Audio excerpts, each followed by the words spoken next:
All the surfaces are smooth. System is released from rest. Find the value of m such that wedge does not slide on the ground. हमें बोला गया है कि ये block downward direction में और ये वाला ब्लॉक इस डायरेक्शन में अगर जो है स्लाइड कर रहा है तो उस कंडीशन में जो बीच में वेज बना हुआ है इस वेज का मूवमेंट जो है वो जीरो होना चाहिए, ना तो ये आपका राइट डायरेक्शन में शिफ्ट हो और ना ही लेफ्ट डायरेक्शन में शिफ्ट हो।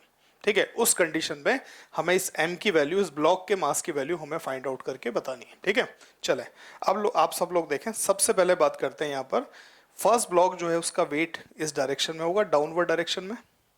ठीक है, इस तरफ इसका वेट हो गया mg। इसके अगर कंपोनेंट बनाया जाए तो एक तो सरफेस के परपेंडिकुलर कंपोनेंट मैंने बना दिया और एक सरफेस के पैरेलल कंपोनेंट यहाँ बना दिया। ये एंगल 60 है तो ये 30 होगा और ये वाला एंगल अगेन 60 डिग्री का एंगल होगा। ठीक है, इस तरफ कंपोनेंट होगा आपका mg cos 60 और इस डायरेक्शन में कंपोनेंट होगा mg sin 60।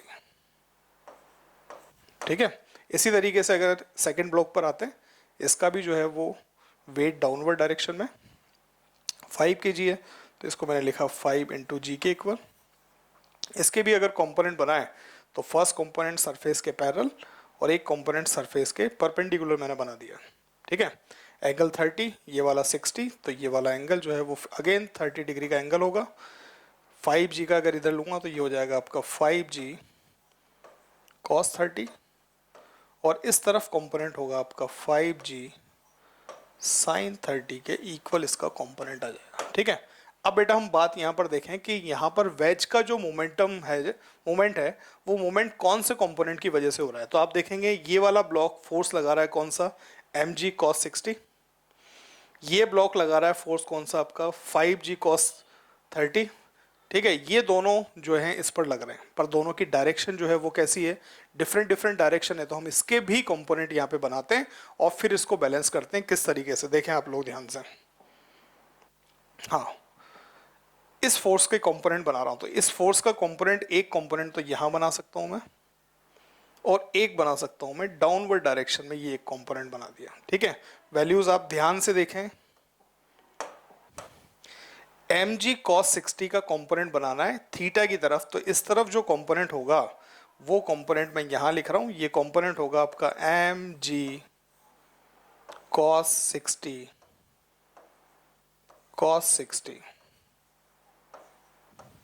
ठीक है, mg cos 60 का थीटा की तरफ कंपोनेंट, तो ये वाला जो कंपोनेंट होगा वो होगा mg cos 60 का कंपोनेंट थीटा की तरफ, mg cos 60 cos 60। ये वाला जो कंपोनेंट होगा ये होगा mg cos 60 sin 60।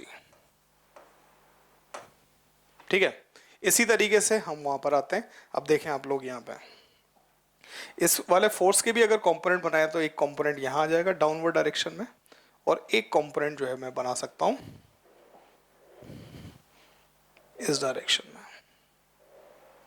ठीक है, 5g cos 30 का थीटा की तरफ कंपोनेंट बनाऊंगा इस डायरेक्शन में, तो ये जो कंपोनेंट बनेगा ये कंपोनेंट बनेगा आपका 5g cos 30। ठीक है, और ये जो कंपोनेंट होगा इसका इस तरफ, तो ये बन जाएगा आपका 5g cos 30 sin 30। ठीक है, अब हमें पता है कि ब्लॉक को लेफ्ट या राइट डायरेक्शन में, सॉरी ब्लॉक को नहीं, वेज को लेफ्ट या राइट डायरेक्शन में जो मूव कर रहे हैं वो फोर्स कौन सा है। ये वाला ब्लॉक जो फोर्स लगा रहा है वो फोर्स है mg cos 60 sin 60 और ये वाला ब्लॉक इस डायरेक्शन में जो फोर्स अप्लाई कर रहा है वो है आपका 5g cos 30 sin 30। ये दोनों फोर्स अगर इक्वल हो जाएं तो उस कंडीशन में वेज जो है उसका मोमेंटम कैसा आएगा, जीरो आएगा। ठीक है, तो हम देखें इन दोनों फोर्स को हम बैलेंस करते हैं। तो ये दोनों फोर्स बैलेंस किए मैंने, तो हाँ भाई फोर्स है आपका, मैंने लिखा यहाँ पर mg cos 60 sin 60, ये इक्वल होना चाहिए इस वाले फोर्स के। ये फोर्स कितना है, तो ये है आपका 5g cos 30 sin 30। ठीक है, वैल्यू पुट कर रहा हूं यहां पर, तो मैंने लिखा mg कॉस 60 की वैल्यू लिखिए 1/2, कॉस साइन 60 की वैल्यू लिखिए √3/2 इक्वल्स टू 5g कॉस 30 की वैल्यू √3/2 इंटू साइन 30 की वैल्यू 1/2। तो आप देखेंगे तो ये कैंसिल हो गया, ये भी कैंसिल आउट हो रहा है, जी से जी भी कैंसिल हो रहा है। तो जो m की वैल्यू होनी चाहिए वो 5 kg ब्लॉक होना चाहिए, सॉरी 5 kg का जो है ये ब्लॉक होना चाहिए।